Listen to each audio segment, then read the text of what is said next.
Porto 360. Apoio Modal GR. Radiant Corporation. Apoio institucional.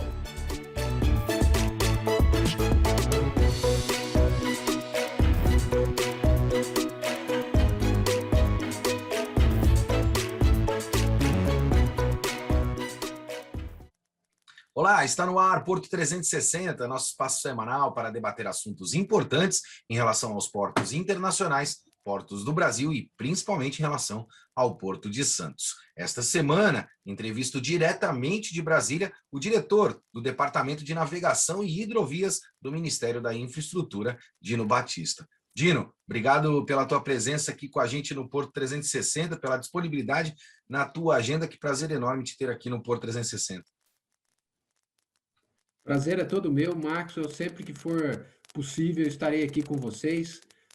O pessoal aí de Santos é fundamental para a vida portuária brasileira e como é a vida portuária, a gente tem aqui a nossa navegação. Então, estou sempre à disposição aí para os nossos amigos de Santos. Dino, deixa eu começar pelo lado da humanização. Eu sempre gosto disso, né? Eu faço isso com todos os atores, os executivos que aqui estão no Porto 360, já visto que a gente tem uma audiência gigantesca, né? Quem é o Dino? Como é que o Dino se transformou diretor no Ministério da Infraestrutura? Como é que foi a tua carreira, né? Eu falo isso porque muitas pessoas, às vezes, estão nos assistindo e elas se espelham no Dino, né? Falam assim, eu estou começando a minha carreira, eu quero ser o Dino um dia, né? Como é que eu consigo ser o Dino e diretor do Ministério da Infraestrutura? Me conta da tua carreira um pouco. Bacana, Maxwell. Bom, eu sou engenheiro, né, de formação, fiz engenharia elétrica. É engraçado, a maioria acha que a gente é tudo engenheiro civil, né, no setor de Sim, transportes. verdade. Mas eu sou engenheiro eletricista, formado na Unicamp. Trabalhei, depois de formado, eu trabalhei em empresas grandes, eu trabalhei na Siemens, eu trabalhei na Shell, eu trabalhei na Embraer, né? E estava tocando aquela carreira business, né? Como o pessoal costuma dizer, fiz meu MBA, estava fazendo realmente aquele padrão que, inclusive, a maior parte dos meus colegas que se formaram comigo tocaram exatamente esse roteiro, né? Que poderia aí me levar a alguma gerência, alguma diretoria na iniciativa privada, né? Eu tinha uma carreira de relativamente, eu acredito, eu diria que um sucesso na iniciativa privada. Só que não era muito feliz. Eu realmente sempre fui um cara muito voltado para a questão social, para a questão pública, né? E eu sempre achava que eu podia entregar mais para a sociedade, né? Então, foi interessante, quando eu passei no concurso público aqui em Brasília, eu estava trabalhando na Embraer, o meu chefe superior me chamou e falou assim, Dino, me diz aí quanto que você vai ganhar que a gente cobre. E aí Uau! eu falei para ele, o nome dele era Sérgio, né? Sérgio, eu vou ganhar menos que eu ganho aqui. Aí ele falou, como é? Aí como é que eu vou concorrer com isso? Possível, né? Mas daí fica difícil. Como é que eu concorro com isso? Você vai sair para ganhar menos? Pô? Aí, realmente, eu acho que tem muito a ver com o que cada um espera da vida, né? Eu acho que eu sou muito feliz como servidor público, né? Eu acho que eu fiz uma escolha correta. Cheguei aqui em Brasília, foi em 2000 e... caramba, 2007, né? Janeiro de 2007, cheguei aqui em Brasília, né? Desde então, tem acontecido um processo de profissionalização muito grande no Serviço Público Federal, né? Acho que foi um processo muito legal. Depois eu aproveitei, fiz mestrado na área de transportes, né? E fui fazendo a minha carreira aqui dentro do Ministério. Eu sou da carreira de especialista em políticas públicas e gestão governamental, né? Tá. Desde a minha primeira lotação, que a gente chama, né? Já foi no Ministério dos Transportes, Inicialmente achei que fosse trabalhar com energia, por causa do meu histórico na iniciativa privada, né? Tanto Shell quanto Siemens na área de energia. Mas acabaram me alocando no Ministério dos Transportes, algo que eu no início estranhei um pouco, né? Por que não vão aproveitar a minha experiência, né? E achei, hoje eu acho assim, foi ótimo, adoro o setor de transportes, realmente me identifiquei muito, tive, logo quando entrei no serviço público, chefes ótimos, tive muita sorte com isso, que me mostraram que realmente o serviço público pode ser muito bem feito, pode ser levado a sério, e precisa de gente que leve a sério o serviço público, né? A gente teve, e desde então fui conseguindo subir na carreira, galgar posições, né? Saí um pouquinho do Ministério dos Transportes, trabalhei um pouco no Ministério da Economia, né? Na antiga Fazenda, né? Também com transportes, continuei trabalhando com transportes, depois voltei para o Ministério dos Transportes, fui diretor da área de concessões no Ministério dos Transportes, trabalhei com concessão de rodovias, concessão de ferrovias, depois fui convidado para ser secretário de fomento no Ministério dos Transportes ainda. Dentro da Secretaria de Fomento, continuei trabalhando com concessões de rodovias, de ferrovias, e aí juntou-se a isso a área portuária, né? A área aeroportuária também, passei a trabalhar com todas as concessões que tinham no Ministério dos Transportes, dando apoio para as áreas fins, né? E quando comecei a trabalhar como secretário, fui ali apresentado ao setor de navegação, né? Na Secretaria de Fomento é onde está o Fundo da Maré Mercante. Naquela época a gente ainda trabalhava só o instrumento de fomento em si, e a gente passou a trabalhar também a navegação dentro da diretoria do Fundo da Maré Mercante, né? Então a gente trocou, inclusive, o nome, chamava diretoria da Marinha Mercante, não do Fundo da Maré Mercante. Começamos a trabalhar com toda essa discussão sobre navegação, né? E quando, no início dessa gestão, houve a criação, né, o ministro, eu acho que acertadamente entendeu, por criar uma diretoria de navegação especificamente, né, e não Faz todo algo sentido, parte de... Faz todo sentido, o Ministério realmente fazia muita falta para o Ministério isso. Desde 2015 que eu trabalho com navegação, né, na época ainda no meio daquele bolo inteiro de responsabilidades que tinha na secretaria, mas dava para ver claramente que precisava ter um foco, ter alguém com foco em navegação, né? Acabava que a ANTAC ela tinha que assumir muito um papel de formulação de política, o que é errado, né? Não porque ela queria. Eu tinha muitas conversas com o diretor Mário Povia na época, e ele falava, Dino, a gente está fazendo isso porque vocês não fazem, alguém tem que fazer, mas está errado, vocês que têm que fazer. Exato. O Ministério que tem que puxar política, né? Então, foi muito bacana quando o Diogo me convidou, Dino, você é o cara que conhece aí bastante de navegação, a sua equipe conhece de navegação, você não quer trazer o pessoal para formar esse novo departamento, né, o departamento de navegação e hidrovias, né? Eu consegui trazer as pessoas que mais conheciam dos assuntos, né, de navegação, todas as navegações e de hidrovias, né? Infelizmente a equipe ainda é bastante reduzida, mas é um pessoal muito bom, né? E a gente recebeu algumas prioridades, né? Algumas indicações de prioridade. A primeira de todas foi tal de cabotagem, né? Nós já vamos falar dela, daí, calma, nós já vamos falar dela, nós já vamos falar já vamos dela, falar. já vamos entrar nela. E aí que veio vindo... Diga, desculpa, Max. Mas não, tranquilo. É que você vem me colocando toda a tua trajetória, eu, francamente falando, já peguei a pauta aqui, rasguei e joguei fora, tá, Dino? Vou usar da liberdade que eu tenho contigo.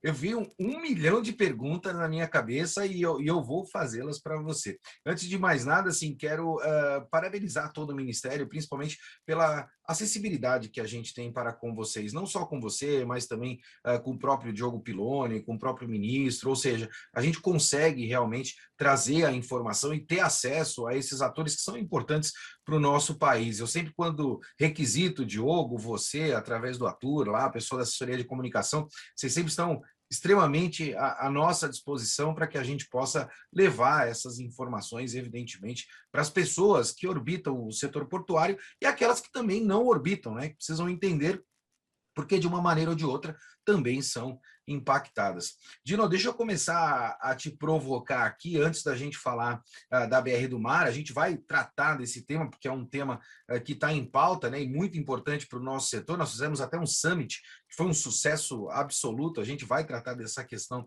também, mas antes disso, deixa eu tratar desse tema do fundo da Marinha Mercante, né? Você colocou essa questão, e é uma questão que sempre vem à tona, né? As pessoas sempre debatem essa questão do fundo da Marinha Mercante, principalmente no tocante à capacitação. Eu escrevi mais recentemente um artigo, não sei se você teve a oportunidade de ler, eu mandei para você, eu falei, chama o menino do computador, né?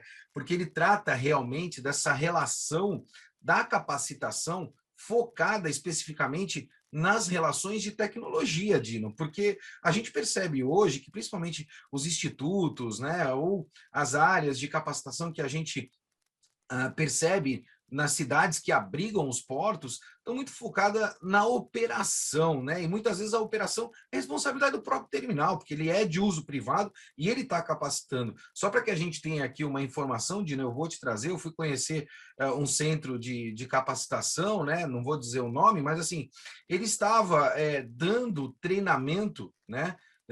Em um simulador que, na verdade, não é mais utilizado pelos terminais, né? Olha só como a gente fica ultrapassado nesta questão. Como é que a gente resolve definitivamente essa questão da capacitação? Qual é a capacitação? Realocar essa mão de obra que hoje existe, né, que é um grande desafio, e principalmente, Dino, que é a minha grande preocupação, como é que a gente motiva essa nova geração para trabalhar no setor portuário, né? Porque eu quero crer que o Maxwell, o Dino, deva ter mais 20 ou 30 anos aí de energia para a gente gastar no setor portuário. Depois a gente precisa também ter a obrigação social de transicionar. É complexa a minha pergunta? Pergunta de 6 milhões de dólares ou tem solução, Dino? Eu acredito que tem solução sim, Marcos. E essa é uma das preocupações que aqui no Ministério da Infraestrutura a gente tem, né? Existem recursos hoje que são alocados na capacitação, tanto a capacitação portuária quanto a capacitação aquaviária, né? Os marítimos e os fluviários, né?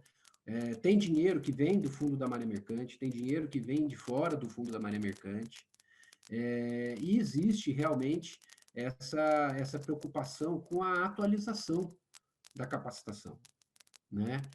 A gente não pode, de maneira alguma, ficar para trás do avanço tecnológico. Hoje, realmente, é o que você bem falou, os operadores, os trabalhadores ali do porto, eles têm que conhecer de tecnologia, eles têm que estar capacitados a trabalhar com equipamentos modernos, né? Equipamentos ligados em satélite, realmente uma tecnologia muito atual que a gente não pode simplesmente adotar essas novas tecnologias. A gente Posso tem te que dar uma ter informação, Dino? pessoal que utilize, né? Vou te dar uma informação para você levar para o Ministério aí da Infraestrutura, para vocês pensarem um pouco em relação a essa questão. Eu conheço 3 empresas de desenvolvimento e integração de sistemas, principalmente manutenção destas aplicações. Eles têm, Dino, quase 150 vagas em aberto e eles não conseguem contratar, Dino. Uhum. Não acham mão de obra, não conseguem achar mão de obra para trabalhar nessa área especificamente. E o ticket, sinceramente falando, salarial, gira em torno aproximadamente de R$ 4.000. Ou seja, é um valor expressivo, principalmente nesse momento que a gente está vivenciando. Seria talvez, até possivelmente, né, Dino, caso a gente tenha políticas públicas para isso, uma grande maneira de contribuir com a empregabilidade, principalmente nesse momento de pandemia. Será que a gente poderia, de alguma forma, acelerar isso? E vou te fazer uma pergunta que me veio aqui, uma curiosidade. Eu não sei se você tem essa informação ou não. Quanto que a gente tem no fundo hoje da Marinha? em reais? Ah, essa é uma Pergunta de pergunta, faz prova. tempo que eu não tenho acompanhado, mas deve estar chegando na casa aí de 20 bilhões de reais no fundamento Uau! emergente. 20 bilhões de Tá? reais. Que Uau! deve estar chegando nessa casa. É, eu posso estar chutando errado, mas não deve estar tão errado, viu, Marcos? Pode estar ali 15, 20 e poucos, mas é nessa ordem de grandeza que existe recurso. Tá? Então, recurso tem. Acho que, e eu vou dar outros exemplos para você. A gente tem uma questão hoje na navegação fluvial, né? Aqueles comboios que tem uma tecnologia embarcada espetacular. Aqueles comboios não se navega mais observando cartas em papel. Hoje em dia está tudo no sistema da embarcação, né? Das embarcações de longo curso, embarcações de cabotagem, nem se fala, né? Sim, Totalmente, sim. quase tudo automático. E uma tecnologia, e a gente tem ainda uma carência de formação, às vezes, do pessoal que consiga trabalhar nesse nível, né? No fluvial, talvez a gente tenha uma deficiência até maior, né? No marítimo, eu acho que a gente tem uma formação de excelente qualidade. Sim. A gente tem feito, nesse sentido, Marcos, uma discussão bastante aberta com a Marinha do Brasil, né? Que ela é responsável por todo esse sistema de formação. É um sistema muito robusto, e que a gente não pode deixar que essa robustez se torne rigidez.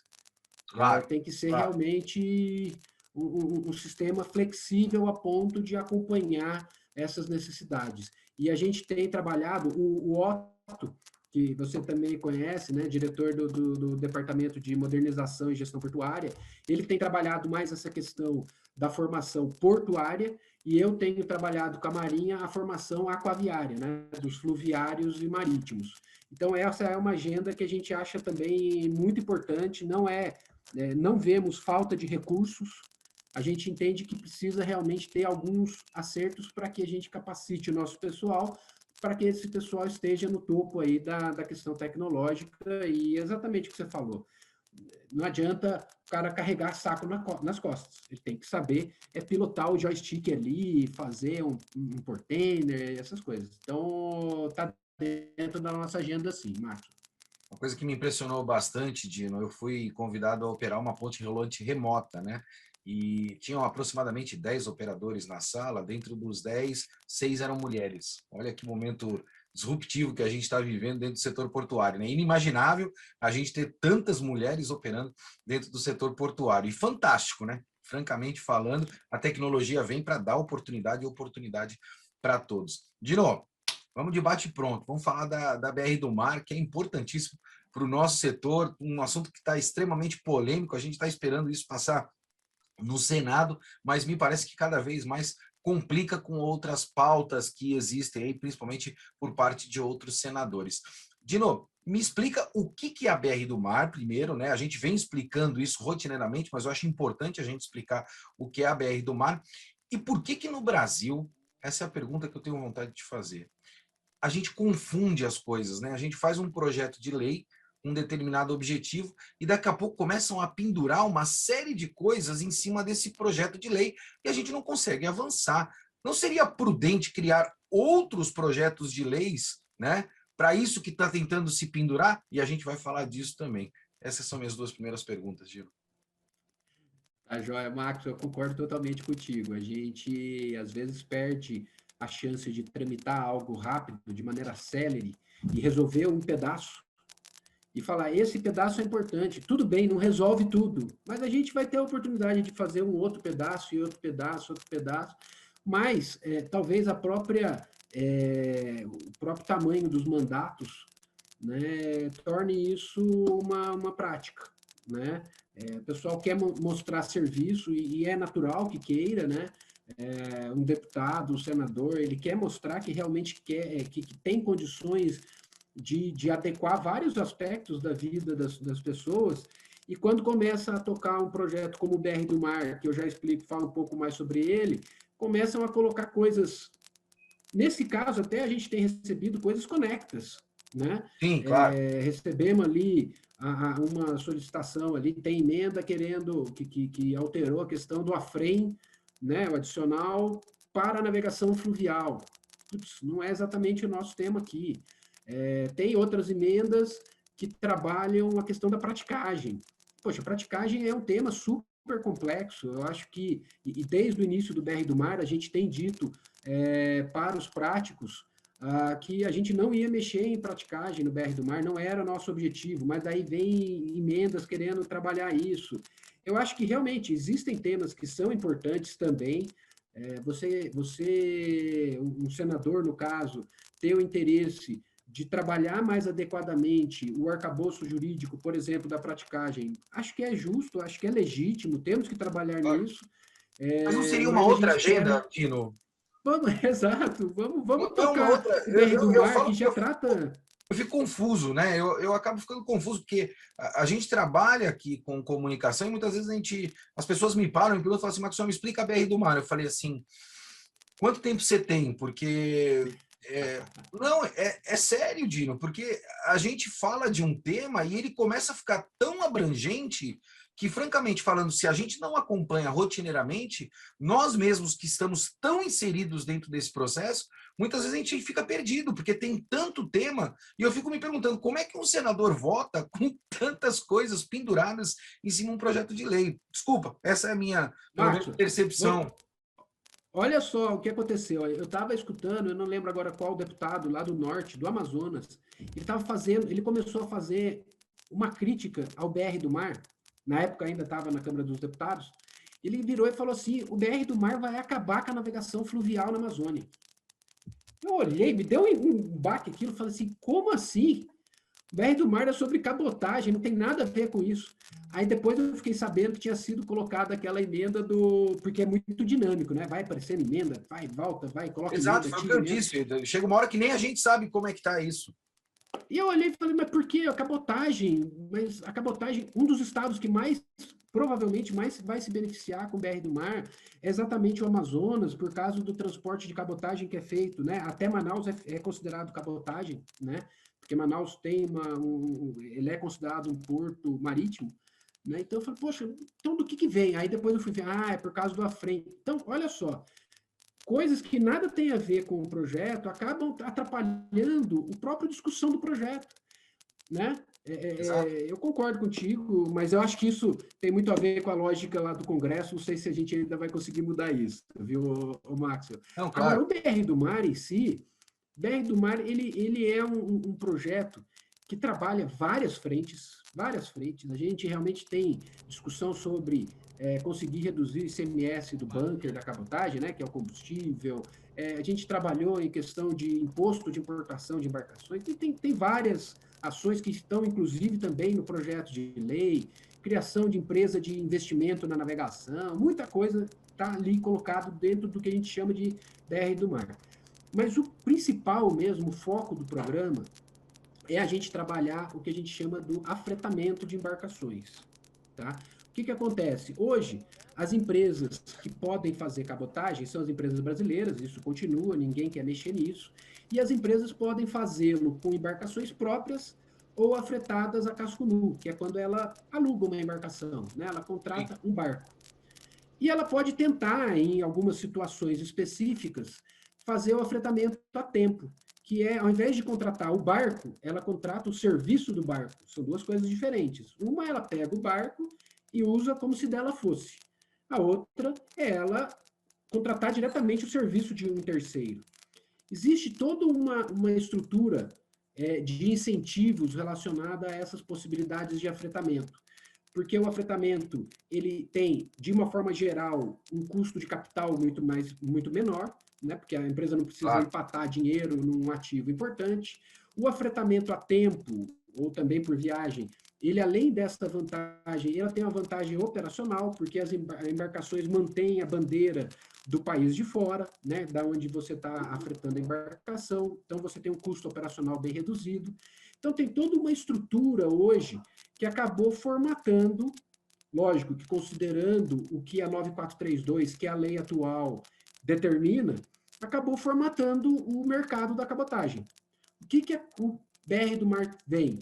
Ele vem exatamente a propor uma abertura maior para essas possibilidades de afretamento, facilitando o acesso dessas embarcações que têm um custo operacional menor, que são as embarcações afretadas a tempo, né?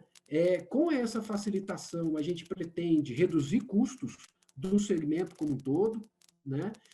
Só que a gente também traz flexibilidades para o afretamento a casco nu.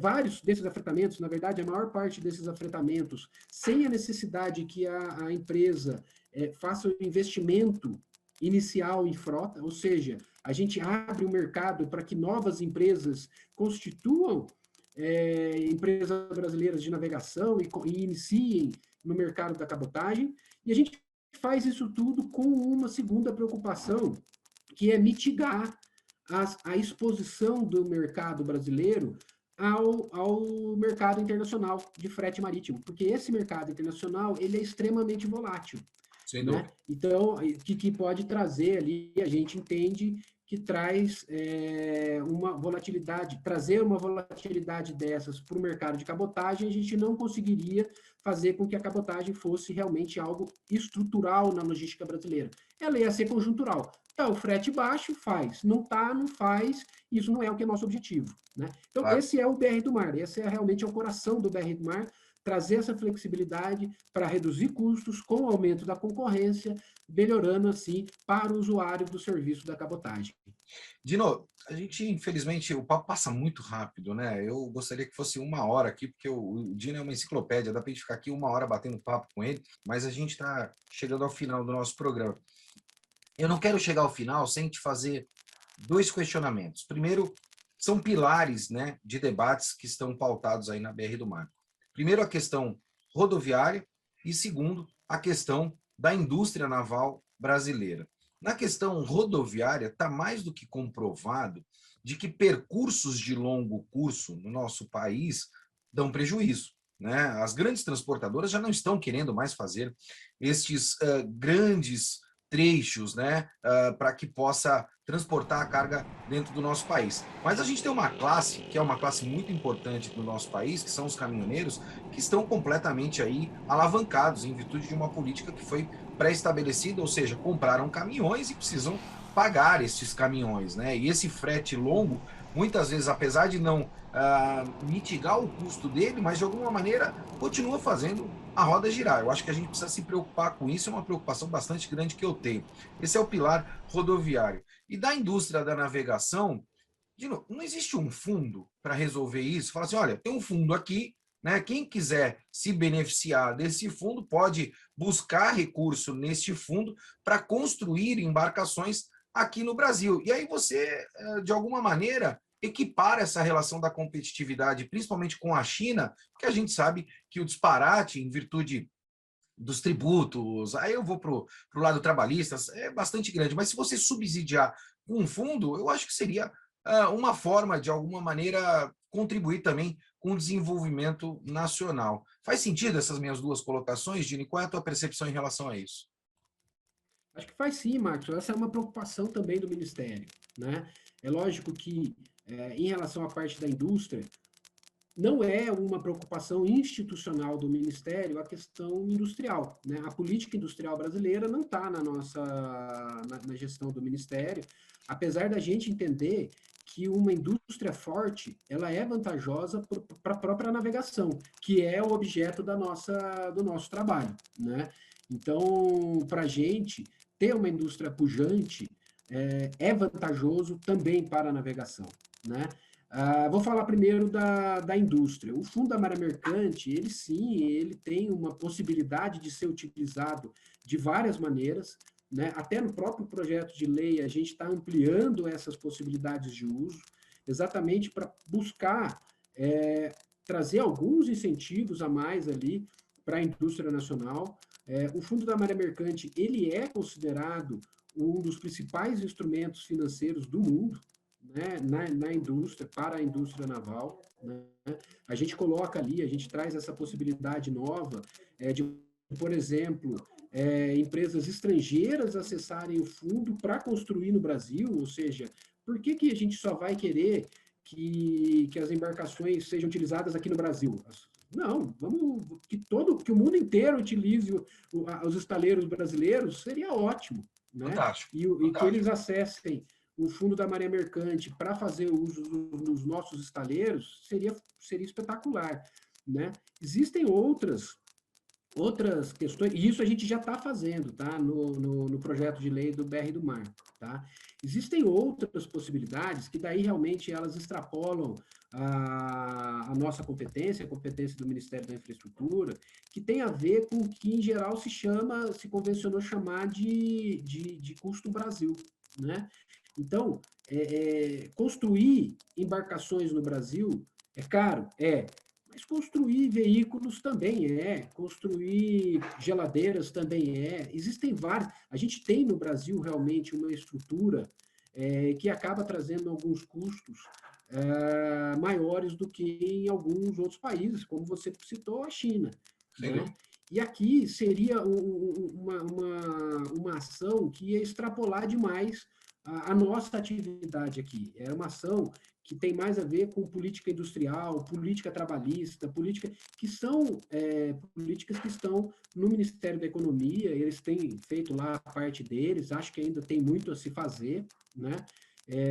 Não tenho dúvida nenhuma que o Fundo da Marinha Mercante poderia servir de apoio a possíveis novas políticas industriais, por exemplo, na navegação, mas realmente acho que o que a gente não gostaria de fazer é vincular o crescimento da indústria naval ao crescimento da navegação, né? Isso que eu acho que já não dá mais, né? A gente tem que deixar a navegação andar sem ter que puxar com ela a indústria naval, né? Já a gente recebeu algumas críticas falando assim, pô, mas agora que a navegação de cabotagem vai voar, tem que falar que tudo vai ter que ser com um navio brasileiro, feito aqui. Aí eu falo, bom, mas daí ela não vai voar, e aí você não sai do lugar.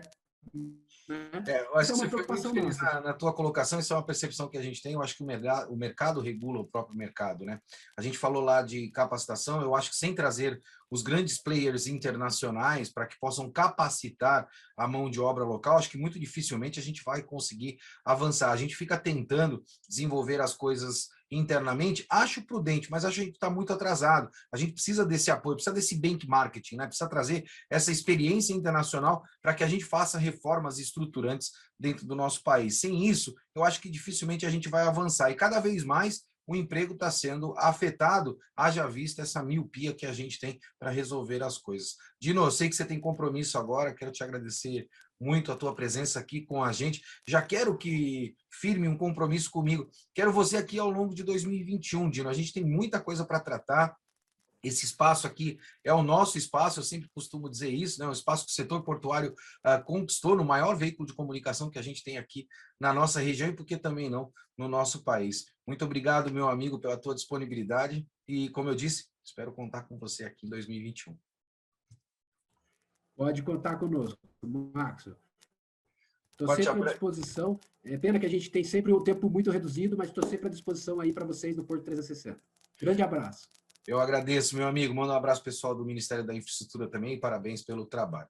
Como você bem sabe, Porto 360 movimentando muito mais que informação. Eu vou ficando por aqui. Um forte abraço e até semana que vem. Porto 360. Apoio Modal GR. Regent Corporation. Apoio institucional.